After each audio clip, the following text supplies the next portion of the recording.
So this is your project catcher. It catches all of your projects once the machine is cut. If you are printing a banner and you would like it to flow out and not in, go ahead and lift this bar. If you are printing a small poster and would like it to set upright, lock this in, lift this gray handle, lift these black tabs so the project will stop. Once you're finished, go ahead and push them back in, pull the gray lever forward and set it down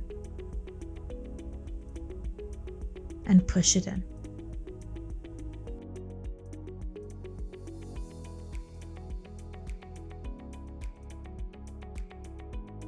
In this video, we have a very important part for the machine. This is your maintenance tank.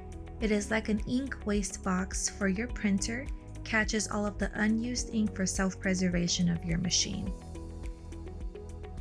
The maintenance cartridge also has a chip inside and will notify the machine when it is running full. Once it is full, go ahead and toss it out and replace with a brand new cartridge. The arrow on top of the maintenance box will always be facing the machine when you load it in.